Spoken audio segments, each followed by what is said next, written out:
Good evening and welcome to Hamilton County Schools Whole Child Wednesday. We are so excited to have you all joining us. This is our effort to engage families and engage students around everything that supports the whole child. So before we hop in, we do have some exciting and important updates and information to share with you all. But before we hop in, I do want to invite you to share this video. We're sharing information that other families can definitely use. So please share this video with them. And if you have any questions, please leave them in the comments. Jennifer, I'm going to turn it over to you. Okay, so thank you so much, Janelle. My name is Jen Whalen, and I'm one of the SEL coaches in Hamilton County Schools. And today we're really excited to have a special guest, Lindy Matthews. Hi, Lindy. Hey, Lindy. So happy to be here. So Lindy is a wealth of knowledge, and she's going to share with us some information about HCS at home. Recently, we've gotten a lot of questions from parents about learning options for the upcoming school year. And so we want to take this time to talk with Lindy about HCS at home learning options and some details that come with those. Great, thanks so much. So I'm going to share my screen and show you guys a useful resource that you can access at home through the Hamilton County Schools website. Okay. All right, so this website is hcde.org/schools/HCS at home. If you go to the home page of the Hamilton County Schools website, you will see a purple box at the top that says Reentry and Continuous Learning Plan.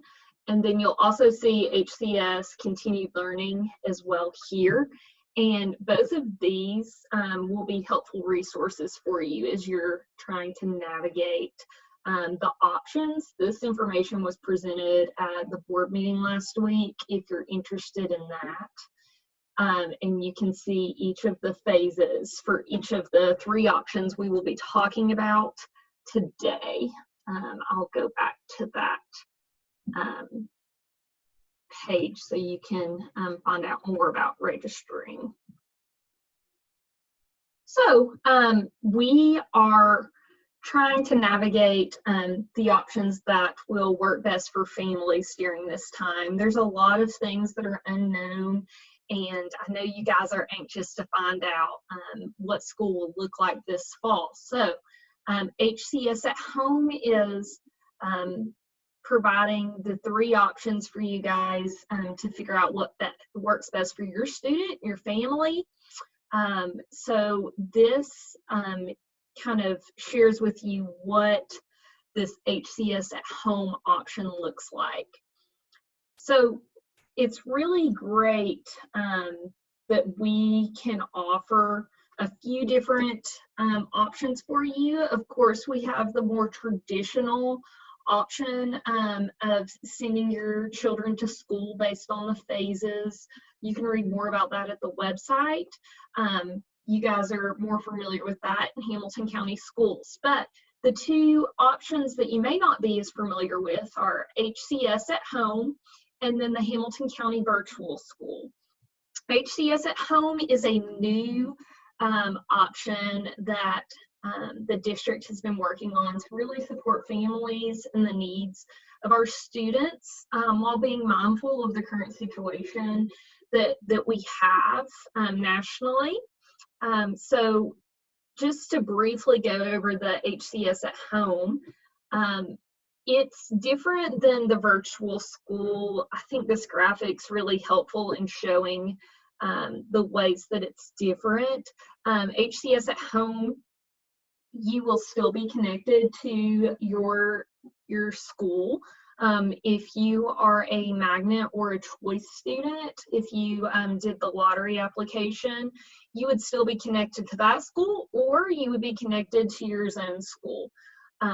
You can still participate in clubs and sports as those are available per CDC guidelines, which is great.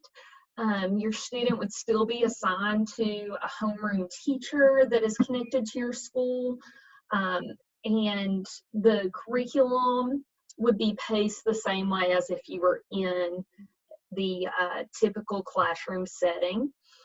So this is something that is really great, a really great option that we're offering this year. If your student needs technology provided, that is also provided for grades 3rd through 12th grade. And all of those features are included in our HCS at Home. And then the virtual school is something that we've actually offered in our district for quite some time now. It is its own school, so that is the major difference between HCS at Home and the virtual school is you would be enrolled in a virtual school for the year, so you would not be connected to your zone or magnet school at that point, and that is a huge difference.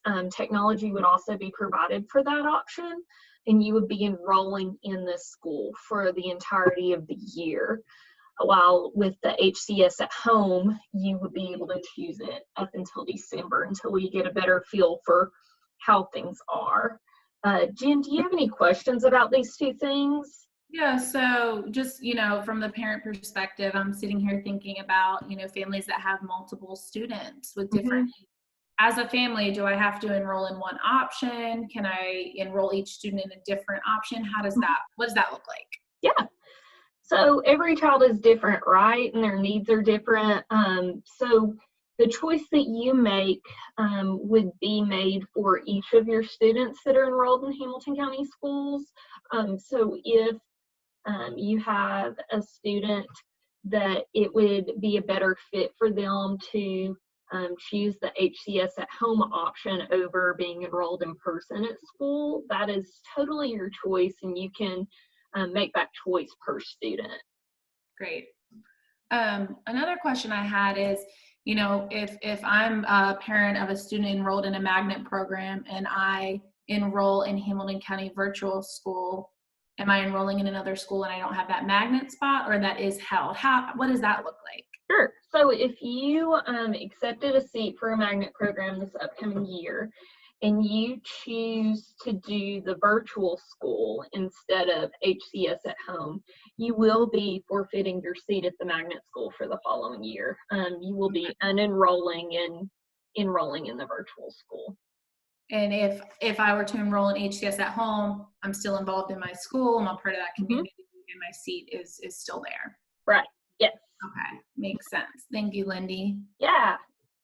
And something that could be a benefit as well to doing the HCS at Home is if you are enrolled in that option for the semester and we move into a safer space countywide for the winter of 2021, when we move into the second semester, you will still be connected with your school throughout this fall semester. And so it will be an easier transition for your student to go back to school if that is a safe option for our students and families. So that's really great to go ahead and be integrated into that school culture and climate during this time at home as well.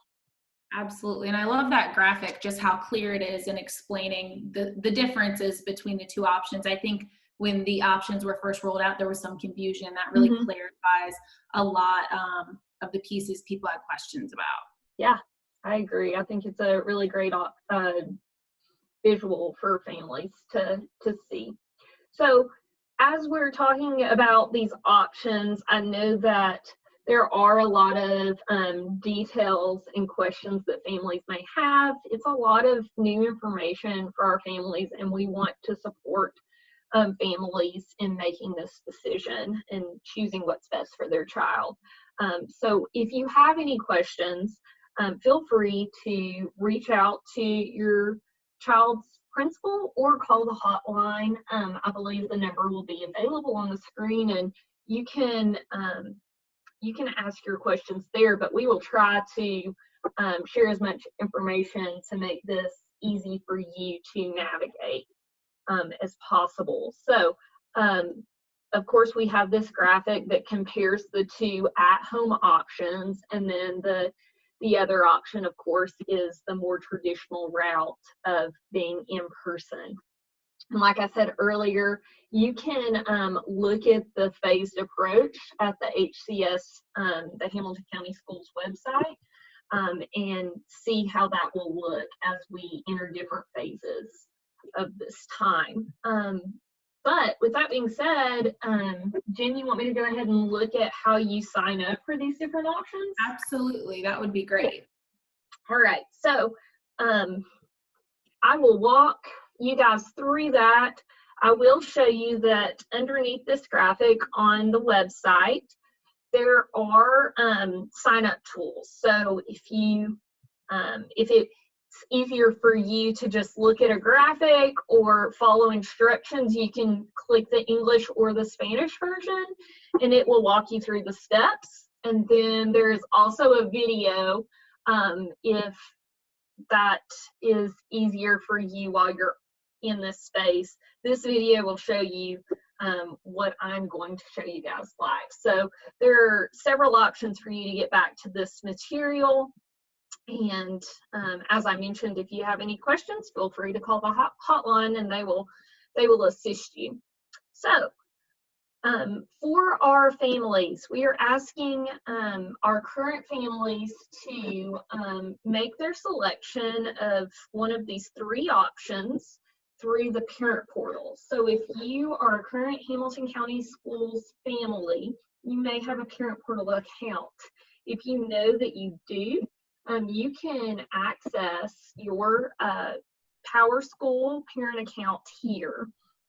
If you have accessed this in the past and you're like, oh my goodness, I have no idea what my username or password is, like I know I've been into this portal, but I don't know how to access it. When you go to powerschool.hcde.org, you can click the forgot username or password, and this will reset your account and you'll be able to access it. So I will log into the parent account for you guys to see how to access this form. Now, just a reminder, this is for families who already have a parent portal account through PowerSchool. So if you have been in Hamilton County Schools for a year or two now, and you have checked your child's grades and completed the choice lottery application through this, that's some of the reasons you would have navigated this. This is for you. If you have not created a parent portal account before, but you are a current family in Hamilton County Schools, you can call the hotline and or call your child's school to have your account created. And that goes for families that haven't registered, who are new here and haven't gone through any of the registration process, Lindy? So if you're new to the district and you have not completed the new student registration yet, you will actually be able to choose the choice you want for the fall semester of 2020 in your new student registration. Oh, great. Yeah. Okay, so this is the home page in your parent portal account, and you will go to forms here on the left-hand side.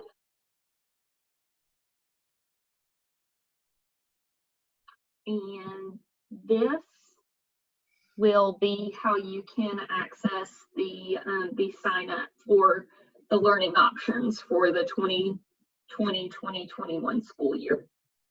If it is easier for you to navigate this form in Spanish, you can go to the preferences button here and you can select Spanish from the drop down.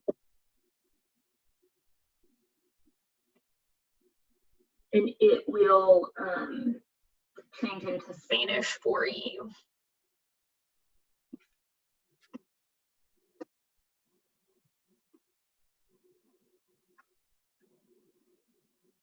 Okay, so when you click the form,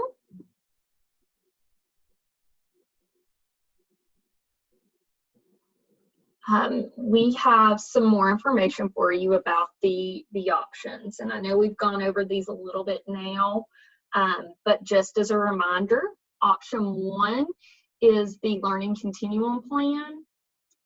This will be the phased approach of face-to-face instruction at your enrolled school, being mindful of the transitions that may happen throughout the semester based on the phase that we are in, per CDC guidelines and our government and city regulations at this time. You can read more about the reentry and continuous learning plan here. This link will take you to that plan that I showed you earlier. So that's option 1. Option 2 is the HCS at home that we have discussed. This is the remote learning program where students enroll in a full semester virtually, or rather remotely, because you will be connected to a teacher at your school. You will be fully integrated into your school's activities and curriculum. Your child would be moving at the pace of any child that is in person experiencing that face-to-face instruction. And so this will be regardless of what phase we are in for the continuum learning plan. And then option 3 is the Hamilton County Virtual School. And like I said earlier, you would be registering for this as your child's school for the year. And so here's just a little bit more of the information. So here on the form, you will select which option you choose. And when you select that option, you will be given special instructions for that option. So if you are choosing option 1, where you want your student to participate in the in-person instruction and follow the phased approach based on where we're at with everything, there will be a school orientation the week of August 12th through the 14th for you and your family to learn more about what school will look like to operate safely in the building. If you choose option 2, this will share information about the HCS at home. The second question you must answer is, what type of internet does your student have? We want to make sure all of our families are supported based on the option that works best for their student. And so you will select what your internet looks like at your home. And then for option 3, this is just a note letting you know that you will be contacted with next steps, since you will be transferring your student's school for the year. So you will be connected with a member of our outreach team to discuss this option further and the next steps for your transfer. So I'm going to choose option 1. And just as a reminder, option 1, if you choose for your child to enroll in face-to-face instruction, there are different phases of this. And if we are in phases 1 through 3, there will be remote learning that may be taking place based on the safety of our students. I'll choose option 1, and then you will just consent with an electronic signature.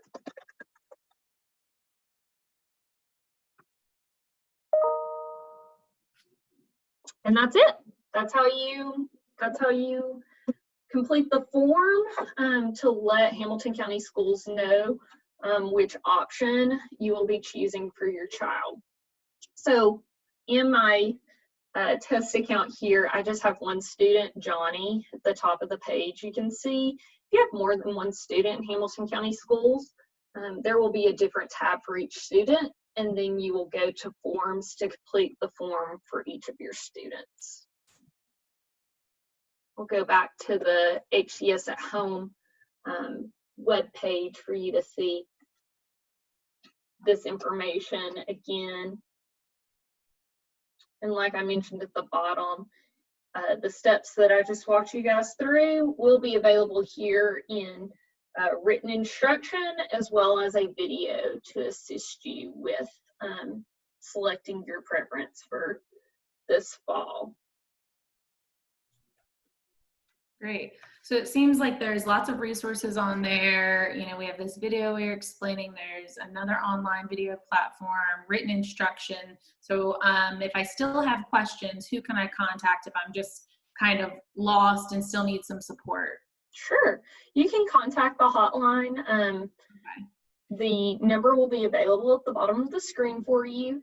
You can also try calling your child's school, and they may be able to provide you specific information about what will be taking place in that school building. Great. That's awesome. Thank you, Lindy.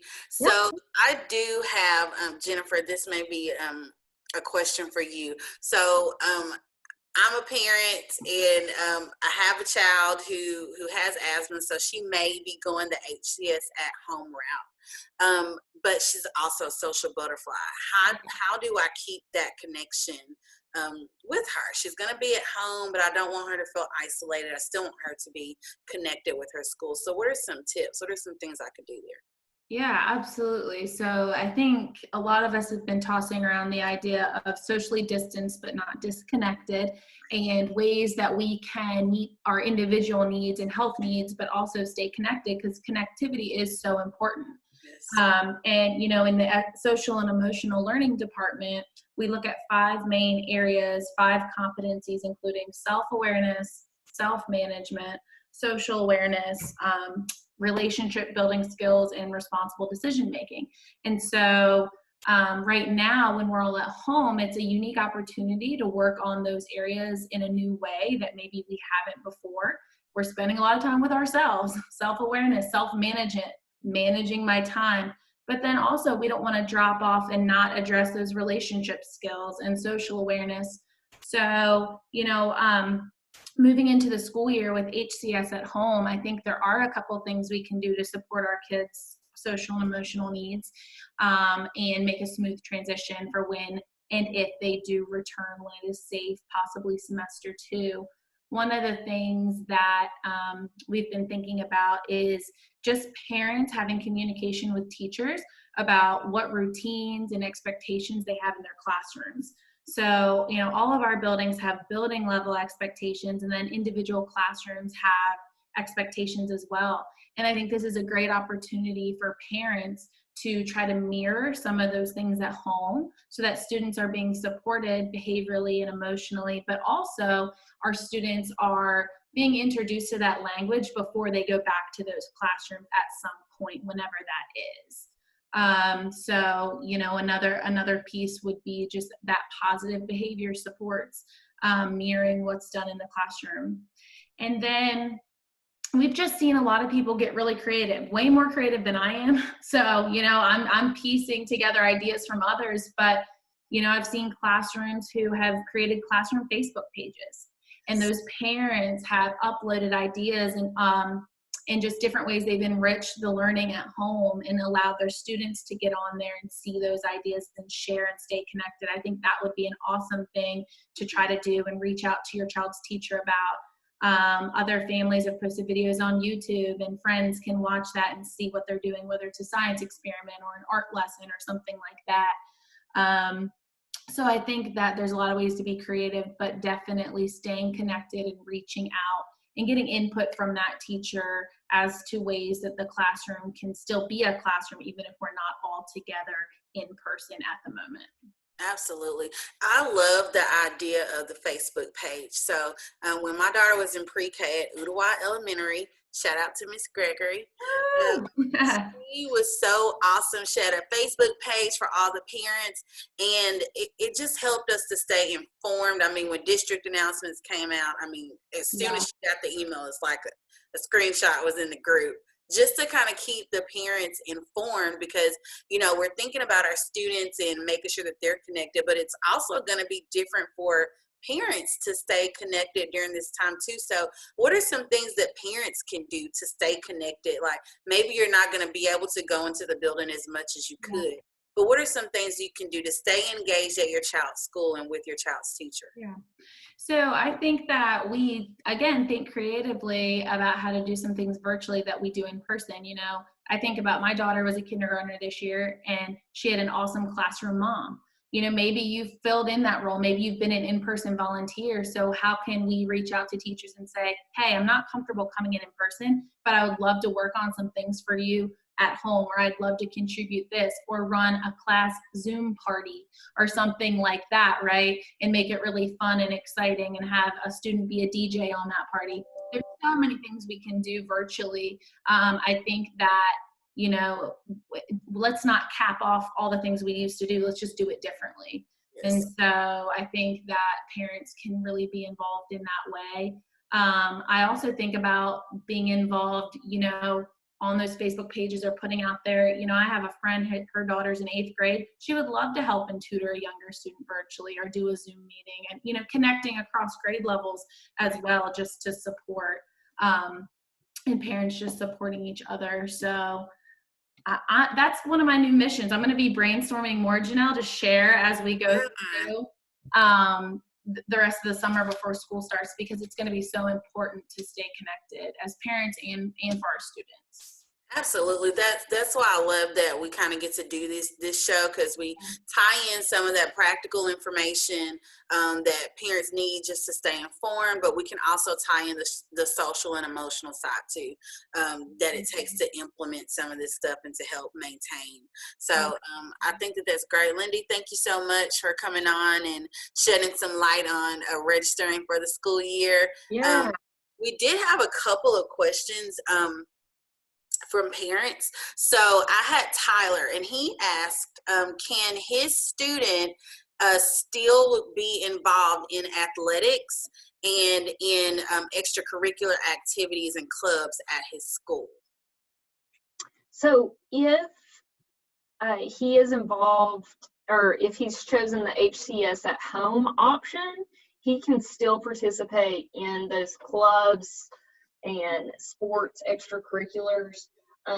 That is still going to be offered to those students, even if they are choosing to be at home remotely learning. That's awesome. So that's just one other way that students can maintain connection at the school. I also have Megan, and she asked, will HCS at home students still follow like the school schedule? So if her school starts at 8:15 and ends at 3:15, will she still follow that schedule? Yeah, so HCS at home, although it is not a traditional learning experience for our students, we want it to mirror those opportunities as much as possible. It's just an option that we have that may support families and students during this time. Awesome. And then last question, which I think it's an important question, and that is, will attendance still be taken during this time, even for HCS at home students? Yes. So attendance and grades will be taken this upcoming school year, regardless of which option you choose for the school year. Awesome. That's great. I do want to thank you guys again for participating. Just a reminder, if you do have questions, you can reach out to the school district at 423-498-KIDS. And we do have someone there that can help to answer any questions you may have, whether it's registration or any other questions that you may have. Thank you guys so much for tuning in, and we look forward to seeing you next week. Bye. Bye.